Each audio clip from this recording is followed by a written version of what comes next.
Hey, beautiful people. This is Nika. And Cliff. You know what time it is.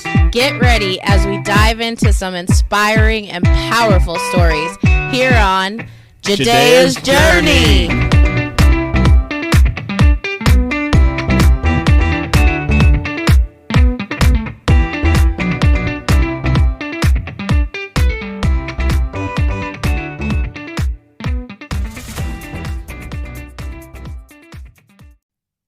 Well, episode 2.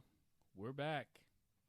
All right, guys, episode 2. I'm so excited. It's going to be a powerful, inspiring story. I have my tissues ready. It's going to be awesome. Yeah, so episode 2 on our interview, we had the pleasure of interviewing Mr. B's parents, or Mr. Beckett. His name is Beckett, and his mom's name is Christy. His dad's name is Jay. And we interviewed them. They they live in Salina. So we had the pleasure and honor of interviewing them about Mr. Beckett. Yeah, so before you guys hear their powerful story, just a little update with Jadea. So she's actually getting ready to have a procedure done Wednesday, actually. So the day that this episode is released, keep her in your thoughts and prayers because she'll be having a procedure. Going to get those teeth pulled out. Yeah. But it's time. It's a good thing. Definitely, because it's been giving her a lot of issues, especially at nighttime. I mean, guys, some nights has been very... It's been hard. Yeah. Sleepless. To say the least. Frustrating. I mean, just waking up in agonizing pain, screaming. Can't comfort her, can't really do anything. Just got to wait till the pain passes. And any of us that know about tooth pain, it ain't no joke. It ain't no joke. So, yeah, again, we're getting ready to jump into the interview, but make sure you guys are sharing the podcast. We definitely appreciate all the support. Make sure you find us on Facebook, Jadea's Journey. We're also on Twitter, Jadea's Journey, Instagram, TikTok, Jadea's Journey. So, we're all over the place. So, definitely look us up. And share. Yep. And find people who want to tell their stories. Yes.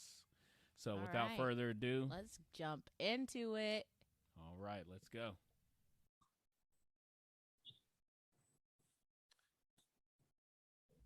All right. Well, again, glad that you guys are able to get on and willing to jump on and share. And kind of the first thing that we want to talk about is, tell us a little bit about you and your family, and just kind of just a little bit of background. All right. Well, to start with, we are Jay and Christy Rector. I have lived in Salina. You guys might be able to hear Beckett in the background. He's not happy about the separation right now. That's okay. But I have lived in Salina almost all of my life. Jay and I married not too terribly long ago, but long enough ago to adopt 4 children. We adopted a sibling group of 3. That sibling group was with us for a very long time before our adoption was completed. Actually, about 7 years before it was completed. Oh, wow. And they had come from quite a struggled background. And our family was going along very, very smooth.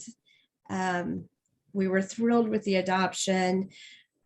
Jay and I have children from previous marriages, 4 of them. Jay has 2 boys. I have a boy and a girl, and they are all grown, married, and have provided us with beautiful grandchildren. Oh, that's awesome. So adoption was not originally something that was in our plan, but God definitely had a plan. And after having 3 kiddos with you for 7 years and they come up for adoption, it's pretty hard to, one, separate them. And at that point, there was a strong possibility that could have happened because of their ages. And we knew that we already loved him. Let's just keep going. And with that said, one of the things that I really felt was lacking with those three was the experience of nurturing of another human being in a positive, safe environment that started from infancy. Okay. And so we had discussed that maybe fostering a baby for a short time would be something that we could use to help grow their confidence in their abilities to care for somebody else and Right. to experience positive touching, just things all the way down to daily needs Right. that come with diapering and a lot of it bathing to show our children, our three that we had, to show them that it's okay for good touches, and there's Right. changing a diaper is okay, and things like that. So, and then it's kind of the joke, but I worked nights at the time. I'm in law enforcement, and my wife at the time was running the daycare. She owned her own daycare, and I worked night times, and she woke me up one day and said, "Hey, we got to go to Wichita." Oh. We are headed to pick up a baby that we had talked about that would help nurture our three that we had adopted. Oh, wow.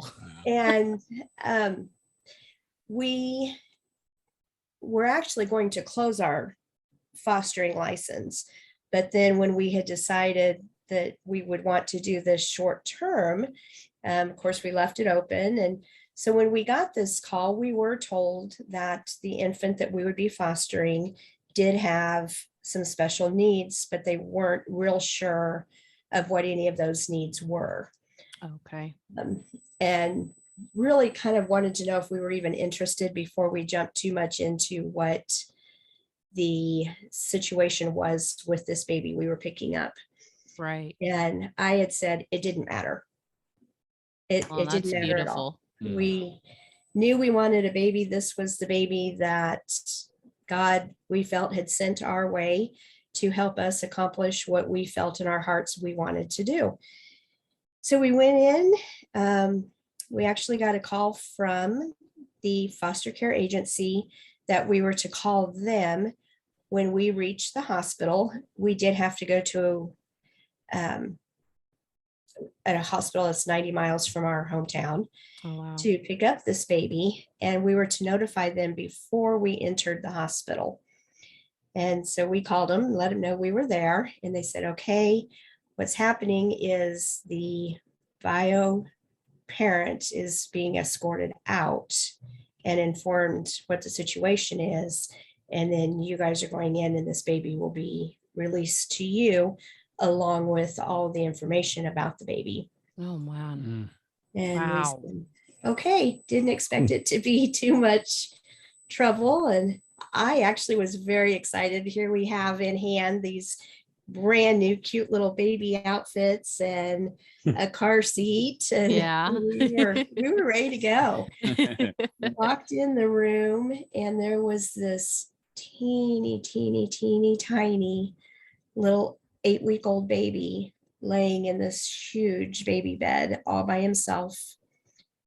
I'll never forget the cold white sterile lights and bedding, and there were no stuffed animals. There was no warmth. Oh, wow. At all. And I looked at the baby and I said, we don't have anything with us this baby can wear home. He is tiny. Oh, was he a preemie? He was not, but okay. he had spent 2 weeks. Beckett is actually a shaken baby. Okay. I was just about to ask what the star of the show's name was. Yes. And his diagnosis. Yeah. Beckett was, we learned as we were there, Beckett was very violently shaken at 6 weeks of age. Oh, wow. He was then put to bed for what they can guess from 24 to 48 hours. At that time, Beckett's residence was 2 hours 2 hours from our hometown. hometown. Oh. The family drove Beckett to our hometown, entered the hospital. The hospital immediately knew there was some pretty severe trauma. He was convulsing and was having uncontrollable seizures. Oh my goodness. They intubated him and sent him then to the hospital where we picked him up. He spent 2 weeks in the intensive care unit there. And somewhere during that time span, the Bio family was encouraged to consider removing Beckett from life support. Oh, wow. They just didn't think he was going to make it. Right. And so we're in the hospital room kind of hearing all this information and trying to take in all this information. And all my mind could go to was, I want to hold this baby. I want to pick him up. I want to cuddle him. I want to wrap him up. I want him to feel something other than this cold bed that he was just laying in doing nothing. My memory serves it as it was about 13 and a half seconds away from the time when we walked in that room that my wife asked the nurse, can I hold him? Oh. And as she's saying these things, and I mean, it was a time blur, and she picked up the baby and she smiled. And, you know, we look back on that day and the pictures we have of that day. If we look back on it now, we can see some of the damages that were done to him, but we didn't see it then. Oh, okay. That's interesting. Yes, because we look back now and his head, I don't know how much information anybody really knows about. Yeah, definitely jump into it. Give us some of the medical things, that diagnosis that come with it, or problems, whatever you want. Shaken baby, when that happens, and particularly in Beckett's case, he was so violently shaken that they killed 90% of his brain, including the brain stem. Oh, or parts of the brain stem. And what keeps your head formed is the brain and the fluid. Right. Beckett no longer had that. And so there were already indentions throughout his skull and across his forehead, more so on one side than the other. And it faded very quickly for us, but now when we look back at pictures, it's very obvious. And then some of the things that you notice too is when we were feeding him, he never has ever to this day really has ever had a hunger cue. It's just something that was taken away from him, which is so ironic. Right. But we were feeding him. It used to take us an hour and a half to get him a 4-ounce bottle. He was burning more calories than what he was getting in. So he was constantly being slow. But that first day when we have that picture, I have that picture of my wife holding him, and there's milk running out the side of his mouth. So we didn't see that. I mean, we didn't see it. All we felt was compassion. And it never tied into the fact that this milk is leaking out the side of his mouth because he also had a stroke and it affected the left side of his body. And so he was not able to tightly latch onto a bottle. And learning to even drink and suck from a bottle was all beginning brand new for him because of the amount of damage he had.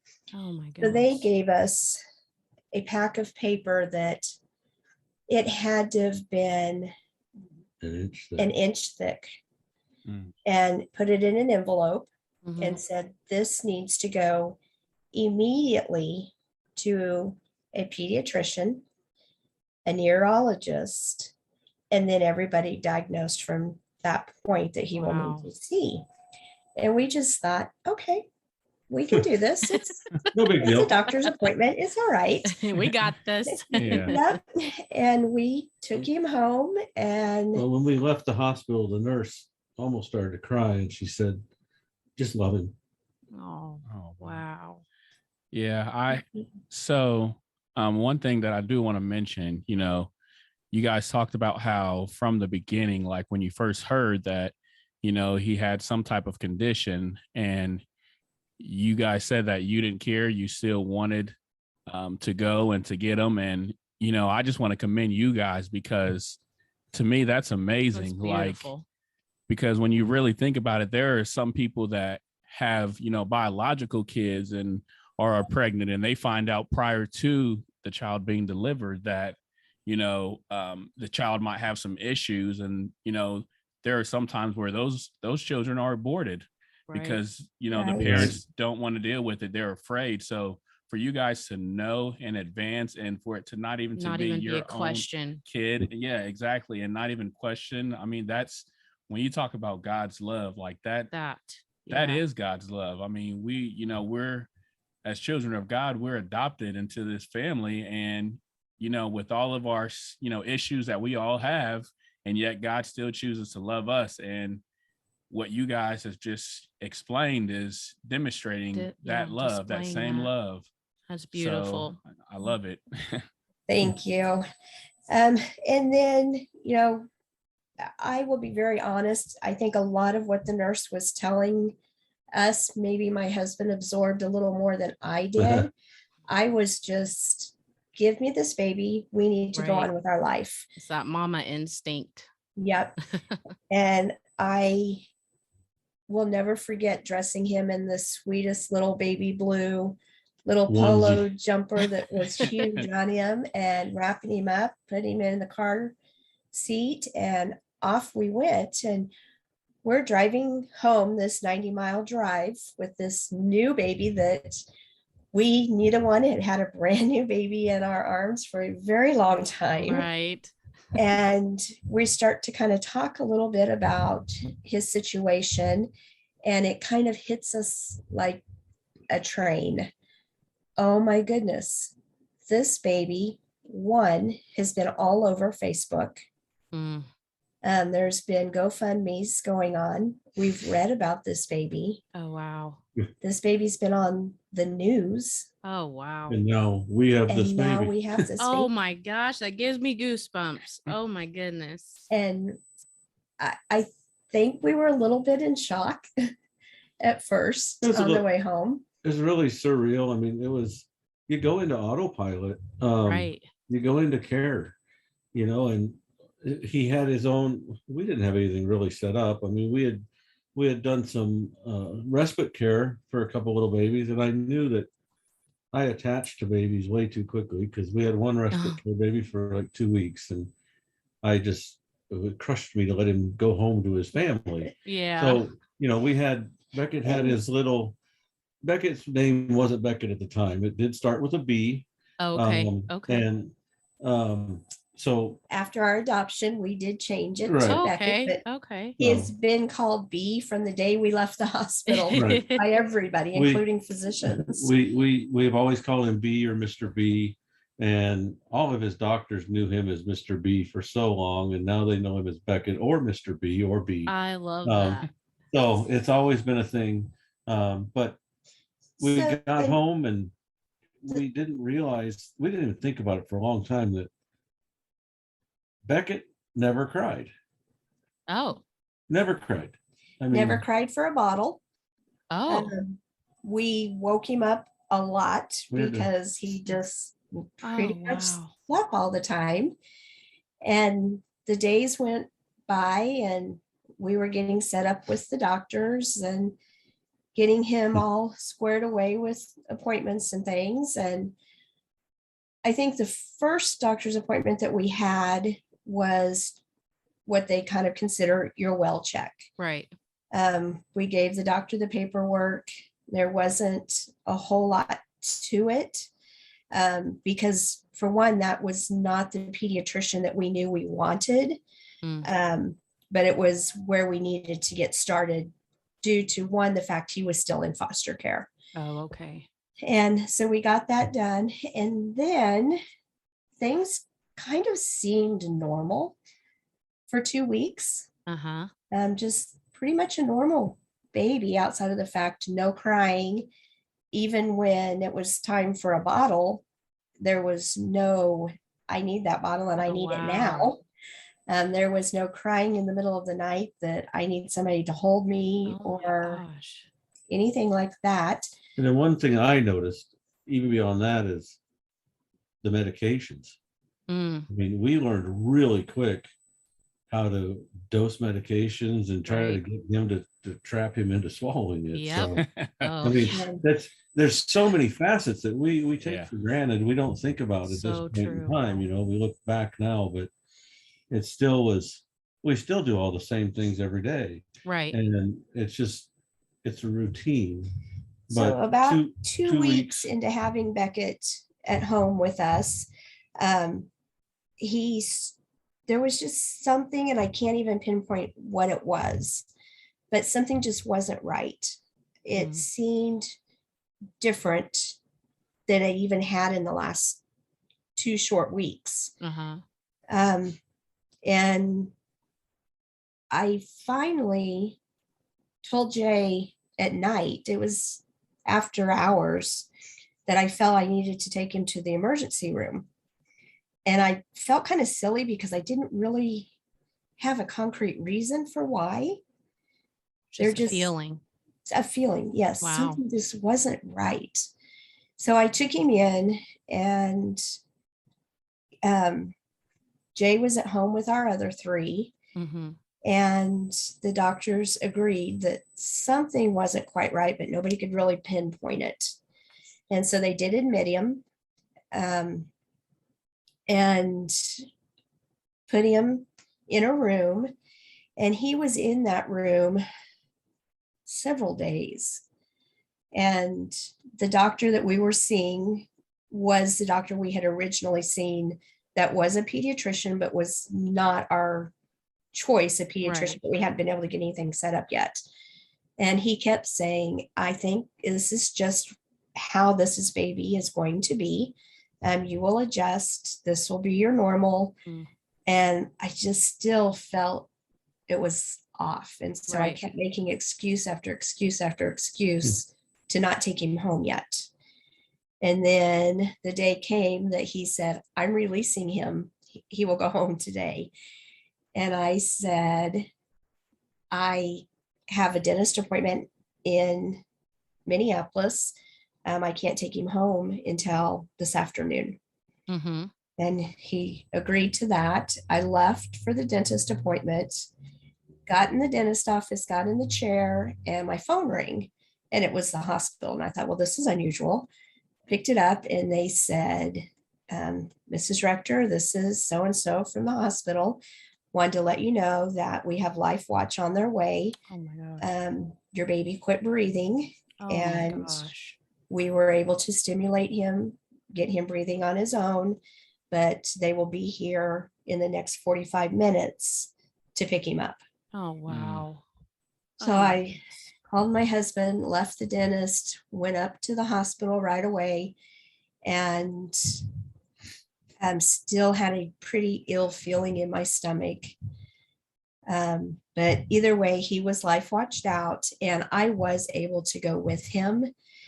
The really hard part was that our other three children had been given a trip to Disney World to celebrate our adoption from their grandparents. Oh. And that trip was to happen the following week. Oh Three wow. days from this time that we were being sent to another hospital. Oh my goodness.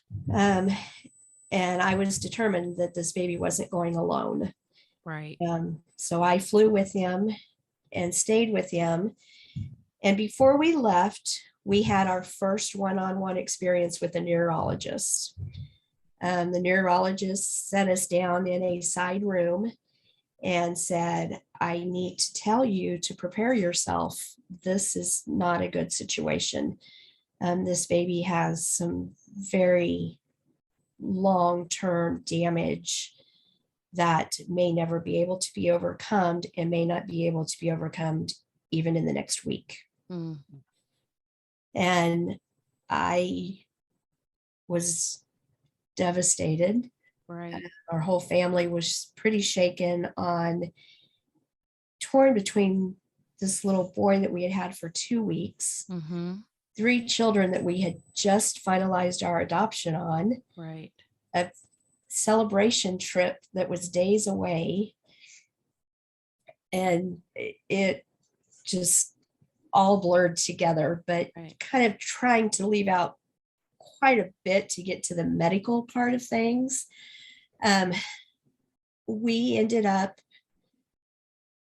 my oldest daughter actually came and packed for me, and packed her siblings, her newly adopted siblings, for our trip to Disney World.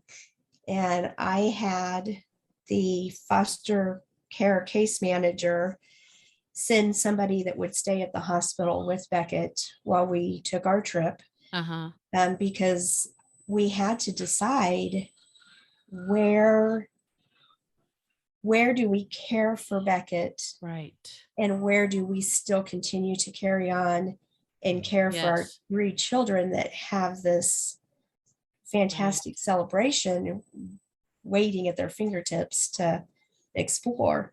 Yes. And my husband at this point pretty much put his foot down and said, it's tough. It's really tough, but we have to celebrate our 3. Absolutely. Also. And so. But grant you, my wife guaranteed that there was going to be a human being, a compassionate human being sitting in that room and holding that baby whenever it needed to be held, until which day he was released to go to another family that she already knew of to take care of him until when. So, oh, wow. That family had him for 12 hours. 12 hours before we got him back. Before we got back into Kansas City to pick him up. That, just so all our listeners know, that was the last time that Beckett was ever cared for by anybody other than one of our family members to this day. So, and that's just something, I mean, it's hard to trust. It's hard to trust.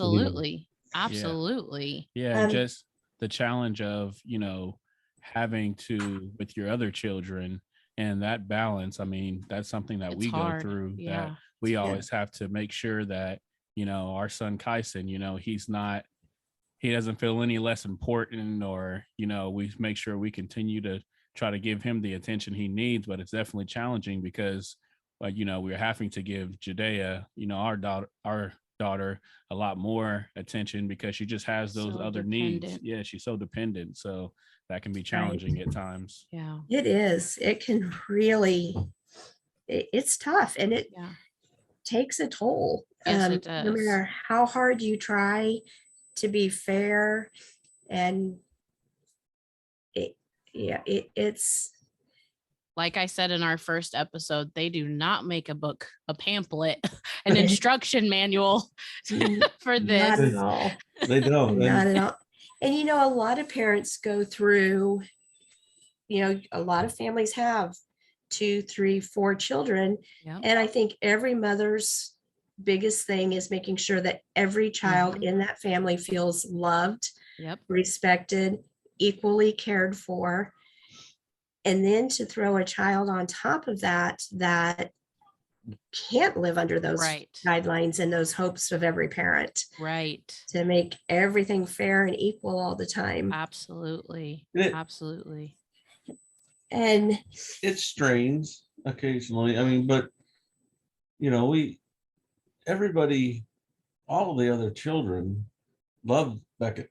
I mean, all 3 of the children plus the older kids love Beckett. And our situation was a little different too, in the fact that we originally went into this with very strict dates given to the foster care system, that Beckett was only staying with us for 3 months.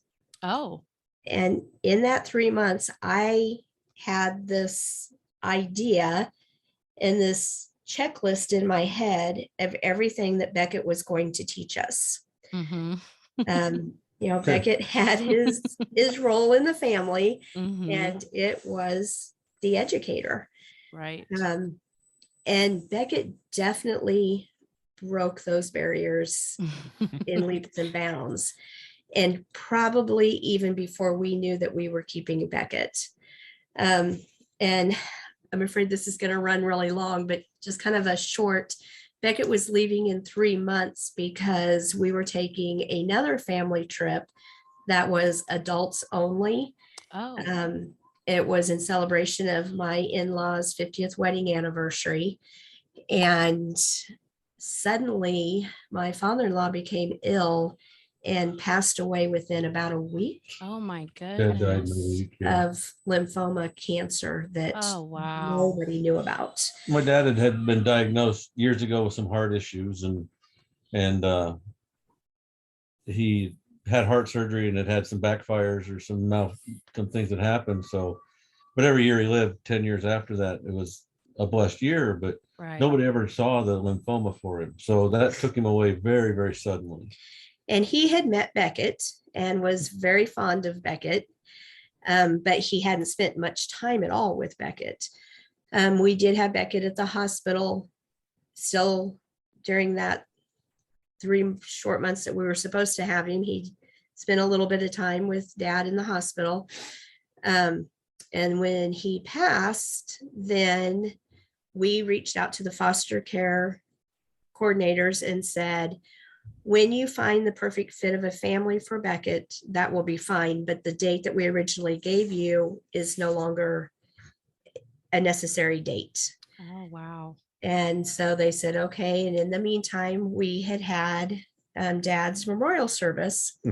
And Beckett at this time still had never made any noise, had never cried for a bottle.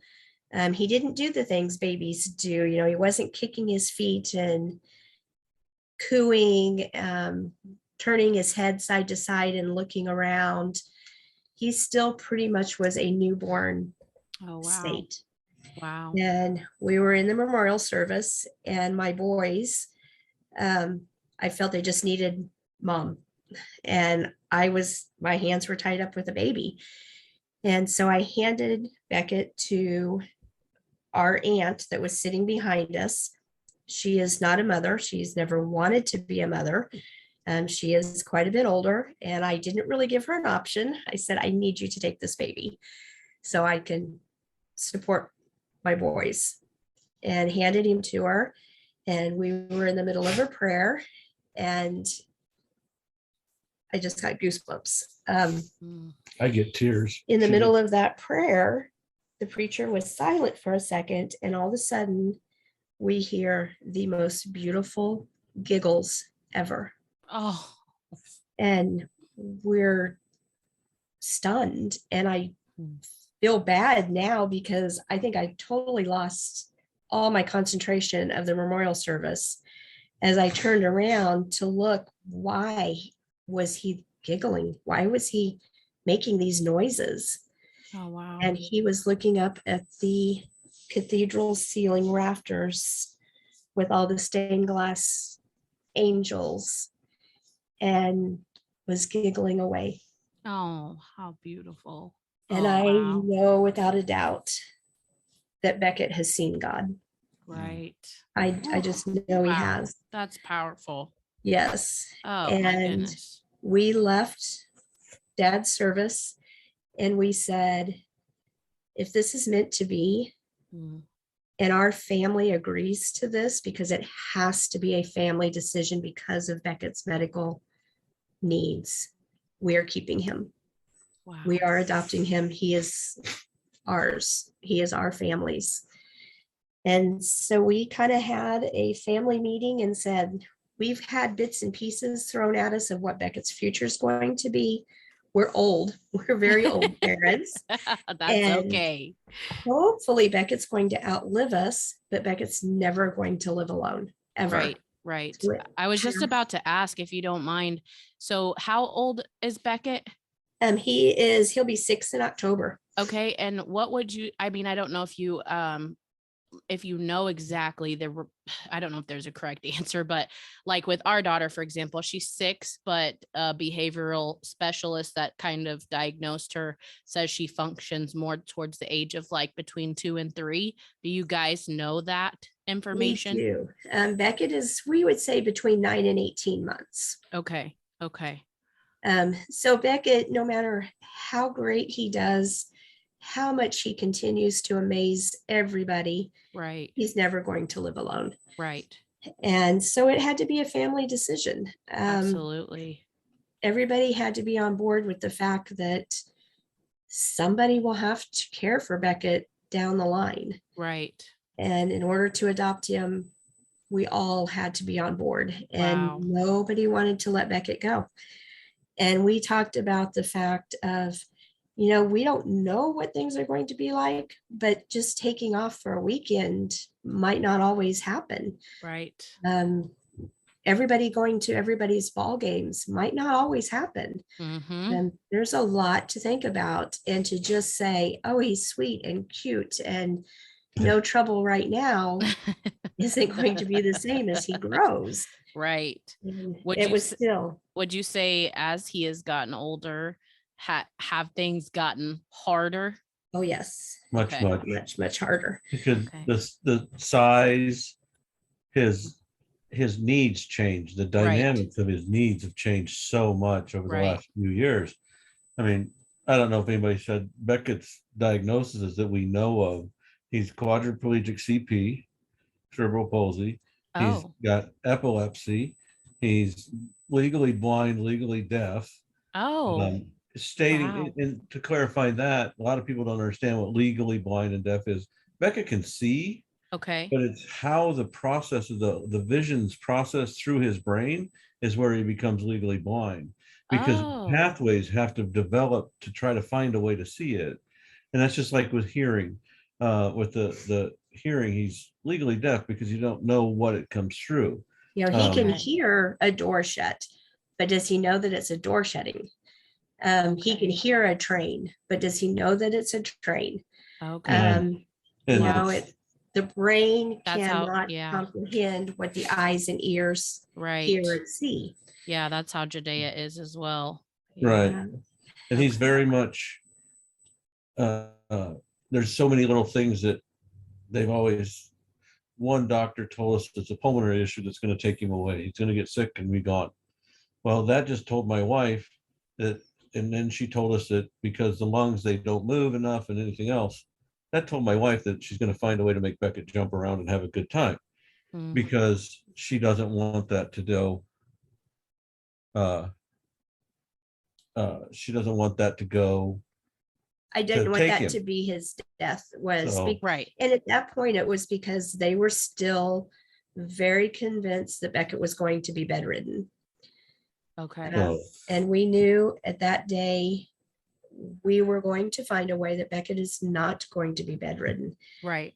And I asked my husband I had this vision of a walker type thing made out of PVC pipe that would allow Beckett to be able to have some support to still sit up and move his body and keep that junk from just collecting in his lungs and killing him. And he's a go-getter. He's a mover. He is on the go all the time. But, with that comes the fact that as Beckett grows, we're constantly having more and more expenses of new equipment, bigger equipment, added pieces of equipment. That's one of our biggest challenges is the equipment part of it. There's so much that we weren't really educated in the beginning. We didn't know, and so now we're just finding out certain things that we do need that could have helped her progression much earlier on. But the price of paying that, because insurance will only do so much, is an arm, both arms, both legs. Absolutely. And how that affects the rest of your family. Right. Oh yeah, definitely. Right. Exactly. We can't. It's such a delicate balance. I mean, you have 3 kids that you have 4 children. In our case, we have 4 children that need equal care. Right. They need equal abilities, and they need to be given equal everything. Right. And you just have to delicately balance. I mean, it's kind of like our relationship. it's a delicate balance sometimes, because you have to make sure you take time for each other, Right. But but yet you you have don't this want to let go one. because you got that one baby that needs you. Yeah. And so you end up putting yourselves on the back burner all the Every time. time. Yeah. Every And, time. and Yeah. that's why, I mean, And I don't even think a lot of people realize, or we don't realize, and is a very big downfall of ours, is Beckett's needs can be so in the front fourth of everything Mm-hmm. that until one of our children have a meltdown about something, Mm-hmm. do we realize that we've been neglecting, even though we have not felt that we have Right. not put everybody's needs the emotional needs a lot of times, where they need to be. They've been pushed back because of another sickness with Beckett, or another piece of equipment that we've been working on trying to buy, or another week that we've been gone in the hospital with Right. Beckett. And these kids' needs, we're neglecting their needs because we're exhausted, Right. or Beckett's demanding the need where they're not demanding it because they're older. Mm-hmm. Mm-hmm. And so it's trying to always balance this need of a special needs child versus a growing teenager Right. that needs that one-on-one parent Absolutely. time also, or even the family time. Luckily for us, knock on wood, so far, there has not been a single thing that our family has wanted to do that Beckett has not been able to do with us. That's great. And I think part of that is because the other children have definitely made Beckett a very equal sibling. Right. Okay. Yeah. We went skiing a few years ago, and we were able to get somebody that has adaptive ski equipment. Oh. wow. So they were able to have Beckett snowboard Ski alongside Oh, how of their siblings. cool. Yeah. They loved it. That And is so awesome. last weekend, actually just a few days ago, we went to a splash park in Wichita that Beckett could never play on the equipment. Mm-hmm. But it's there's on a a pad. cabana, Yeah. a pad area that Beckett definitely can be on. And so the kids could go play with dad and have that fun, still have Beckett there. Right. Beckett could kick in the water, which meets his needs, makes him very happy. And then the other kids swim up, interact with Beckett for a few minutes, or with mom, and then back off to do their thing. Wow. And so we've been able to, so far, kind of find a little bit of a balance Right. by, luckily, we're blessed with two parents in the household, Mm-hmm. and Mm-hmm. two very involved, hands-on parents that, Could not imagine being a single parent in that kind of situation. no, It'd be- not at all. It would be, and I think God picked us. I mean, Right. Beckett and God picked us, I think, because we're old and we didn't have that same social needs that younger parents Mhm. have. We didn't have that same desire to just move or do things. We're very Right. much homebodies. Content. I mean, Yeah.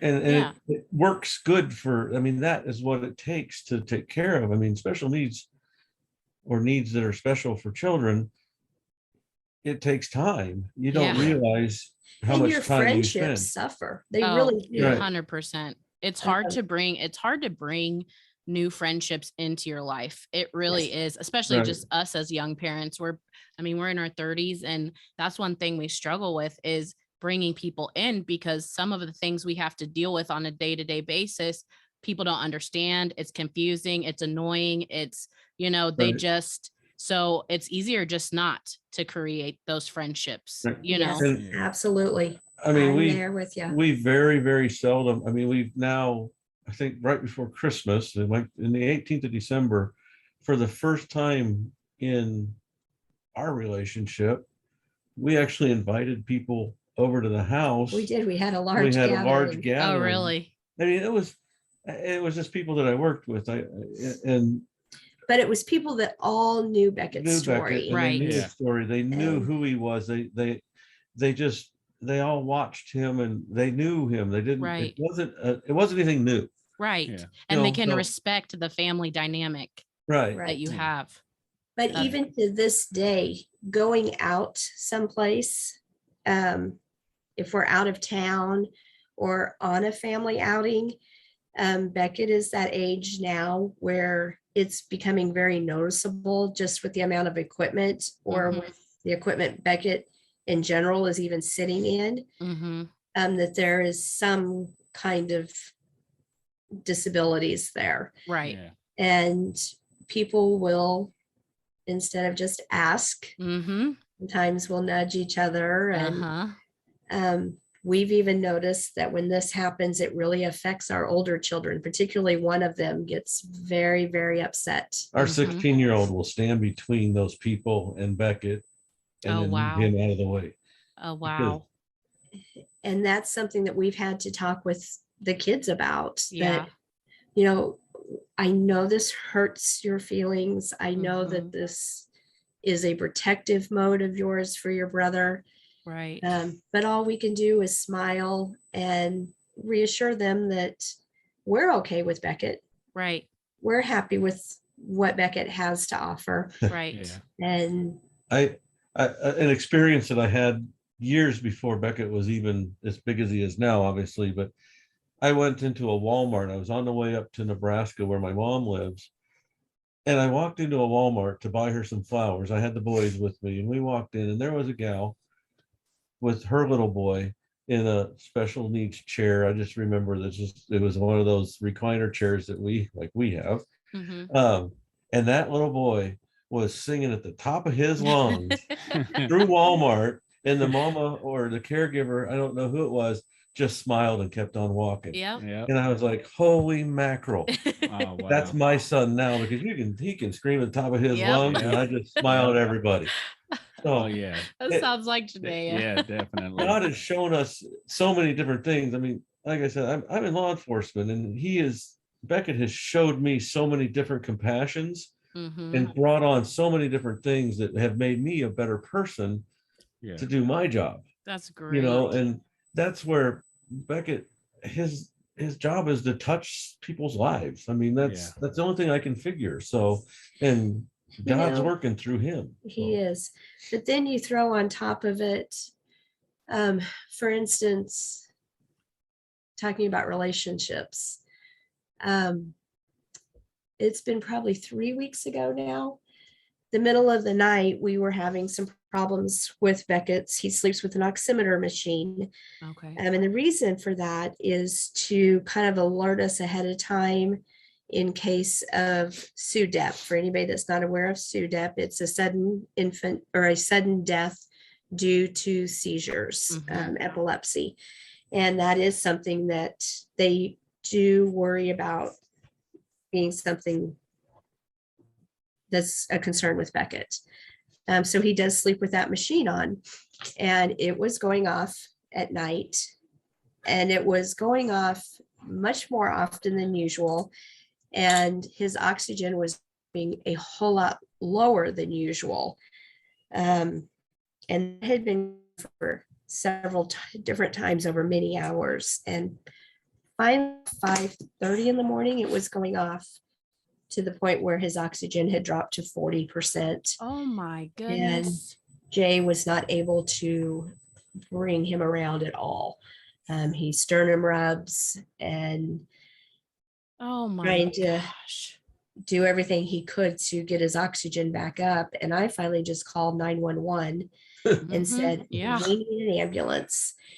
And then with Jay and his background, he immediately goes into his training Mm-hmm. and his stern, this is what needs to happen. We go through ABC.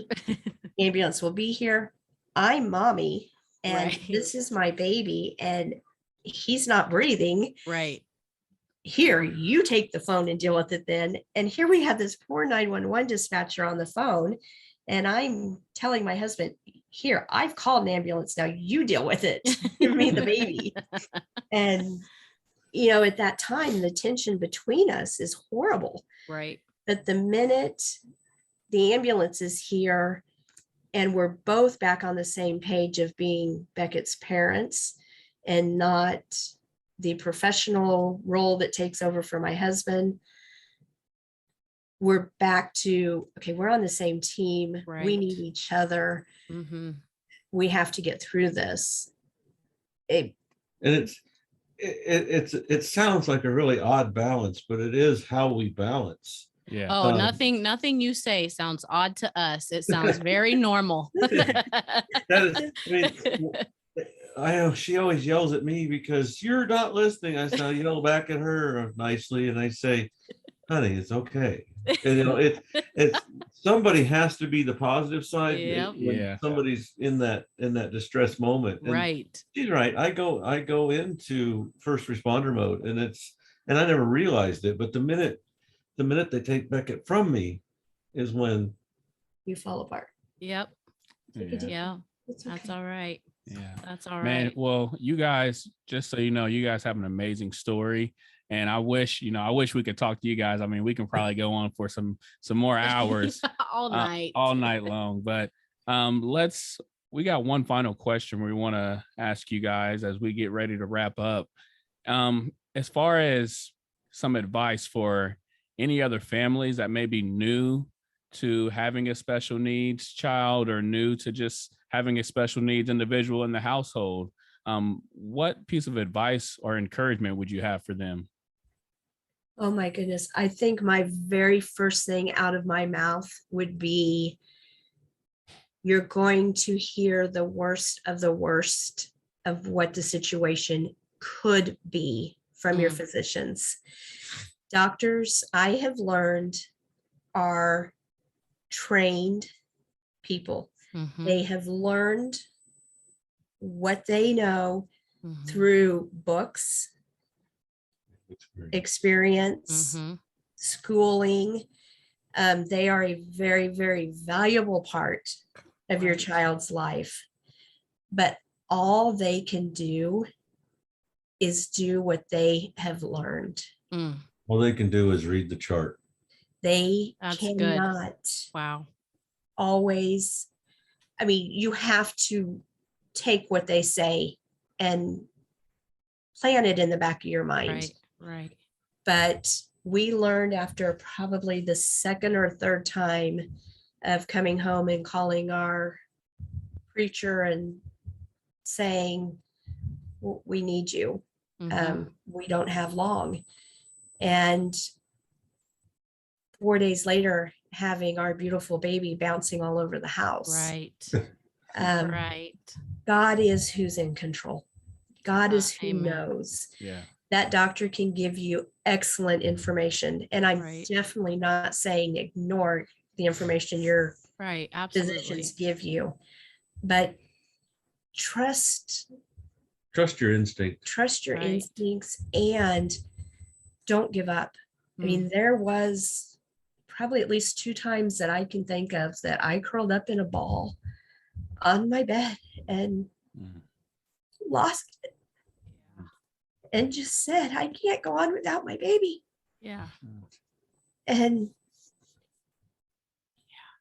knew that I had to be his fighter. And that until the end was really the end, you have to keep fighting. Absolutely. That'd be my biggest piece of advice. Accept any help. If somebody wants to help you, accept it.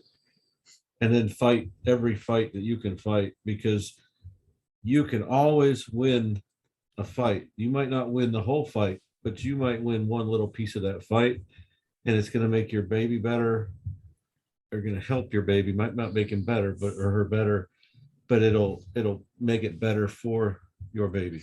Yeah. And I think the other thing that has been one of the hardest things for us, especially being in a community that I particularly have been in almost my entire life, is putting your name out there, asking for help. Right.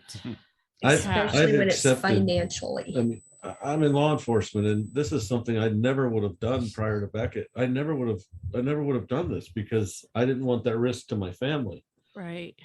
But I've learned that I will protect my family, and we will be okay, because this is happening for a reason. God's pointed us in this direction. So, Absolutely. and that's where we've accepted, and we do with that. But Yeah. Don't be afraid to ask. don't be afraid to ask.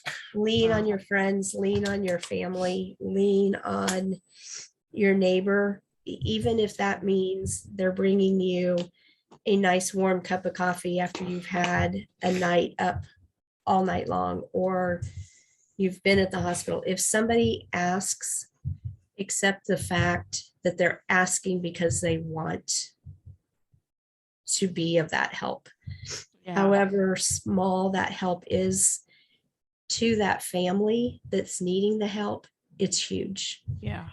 That's great. And when it comes to the financial part of it, sometimes you have to swallow your pride. And, we've done, like you're aware, Krispy Kreme fundraiser. Yeah. Because our baby, we have really felt Right. pulled to a procedure that's a $20,000 procedure. And yes, you can set aside $1,600 a month for a year, but then it ties you back to, you still have 3 other children Right. that are equally important and Yeah. Wow. equally have needs, and a family that you still have to go out for pizza at times, or take your whole family bowling. And sometimes you have to dip into those funds for those things Right.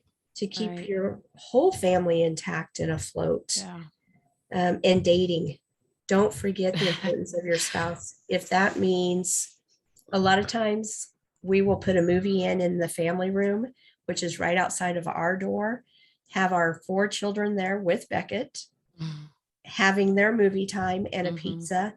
We'll order a pizza. We'll go to our bedroom. We'll shut our door.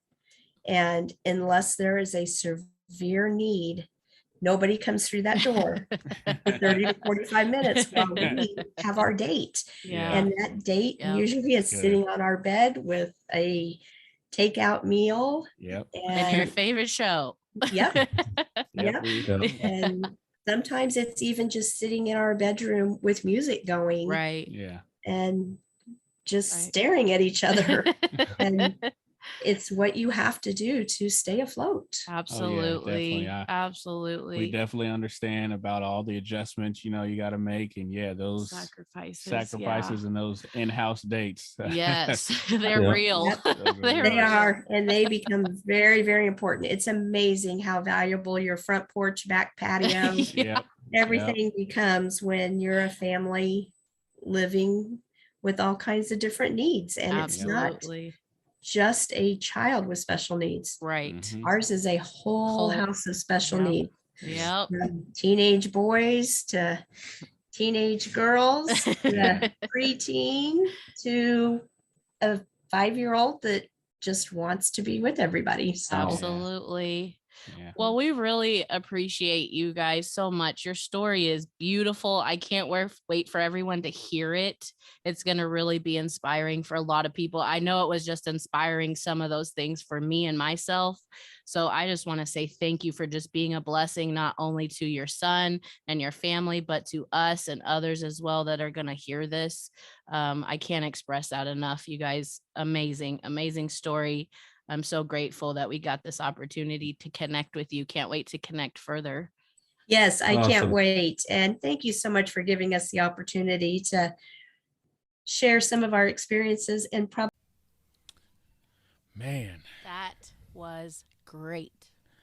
Yeah, it's just amazing when you talk about sacrifice and the willingness to make sacrifices.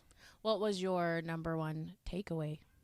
I think for me, it was just the choice of Christy and Jay, the choice, the decision to take Beckett in, knowing in advance, that he was going to be a little bit different, Right. and them not wanting to run from that, but to actually because of that, they actually showed a desire to want to help him more. Yeah, definitely. So just that was huge to me. I mean, when you talk about God's love and, you know, unconditional, to me, they painted the perfect picture of that. Yeah, I had so many takeaways. Oh my gosh. Probably too many. I can't even think of what I want to say right now. I think mine was pretty much the same as yours. Just they made a choice to love this boy who is in an unfortunate circumstance, and like you said, their love never wavered, and it actually didn't hit them until after they already made the choice. But I guess one of the biggest things that I really made my jaw drop is when they were describing how this little boy, they had seen him all over the news. They had heard about his situation, social media, and they didn't even realize it was the little boy until after that same little boy. And that right there, whew, gave me goosebumps, still does. Yeah, crazy.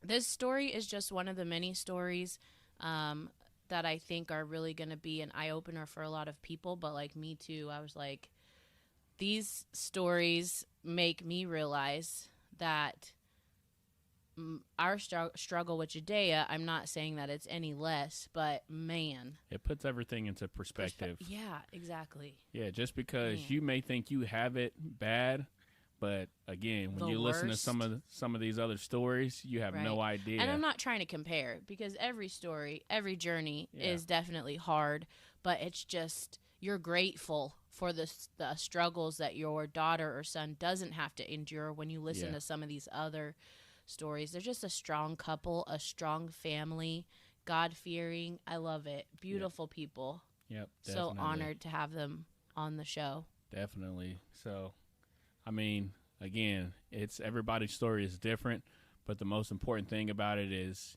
you know, no matter what you're going through, no matter what situation, the most powerful thing is just the fact to keep going. Right. I think that's huge. I know I said it on the last episode, but I think it's, you know, it's such a huge thing because many people stop, many people quit.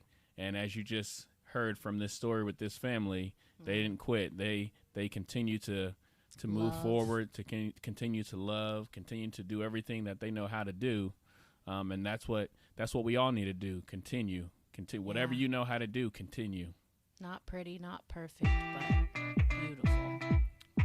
Well, episode 2, that's a wrap. Thanks for listening. See you all next week.